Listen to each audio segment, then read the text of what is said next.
রাধে রাধে বন্ধুরা, কেমন আছো? আশা করি তোমরা সবাই খুব খুব ভালো আছো। আজকের সহজ পদ্ধতিতে ফ্রাইড রাইস বানাবো এবং খুব তাড়াতাড়ি বানাবো।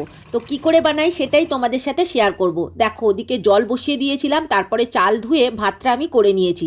তবে ভাতটা একটু শক্ত শক্ত আমাকে নামাতে হবে, মানে ওই ধরো 90% মতো হয়ে গেলে নামিয়ে নিতে হবে। এখন দেখো, বিনস আর গাজর ভেজে নিচ্ছি।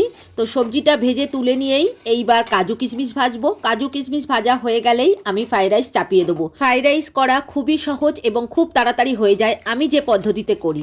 তো দেখো, এখানে সাদা জিরে, গরম মশলা, তেজপাতা ফোড়ন দিয়ে দিলাম। তো এইবার কিছুটা কড়াইশুঁটিও দিয়ে দেবো, যেহেতু ফ্রাইড রাইস করবো তো তাই কড়াইশুঁটি তো দিতেই হবে। কড়াইশুঁটি দিয়েও ভালো করে আমাকে ভেজে নিতে হবে। এবার এর মধ্যে একটুখানি চিনি দিয়ে দেবো, তাহলে কড়াইশুঁটির রঙটা ভালো বোঝা যাবে এবং সুন্দর দেখতে লাগবে। তো দেখো, চিনি দিয়ে দিয়েছি। এইবার ভেজে রাখা সবজিগুলো দিয়ে দিলাম আর কাজু কিশমিশ ভাজাও দিয়ে দিয়েছি। এইবার ভাত দেওয়ার পালা। দেখো, ভাত দিয়ে দিয়েছি। এইবার ভাতের উপরে ঘি দিয়ে দিলাম, একটু নুন দিয়েছি আর একটু গোলমরিচ গুঁড়োও দিয়েছি। তো এইবার আমাকে আস্তে আস্তে নাড়িয়ে নাড়িয়ে কিন্তু এটা মিশিয়ে নিতে হবে এবং হালকা করে ভেজে নিতে হবে।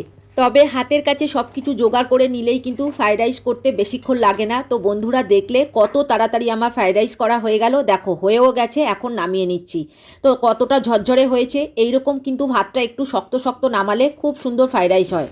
তো আজকের রেসিপি কেমন লাগলো কমেন্ট করে কিন্তু তোমরা অবশ্যই জানিও। আর এই রকম মিনি ব্লগ যদি তোমরা দেখতে চাও, এখনও পর্যন্ত যারা আমার চ্যানেলটিকে সাবস্ক্রাইব করোনি, প্লিজ সাবস্ক্রাইব করে দিও। আজকের মতো বাই।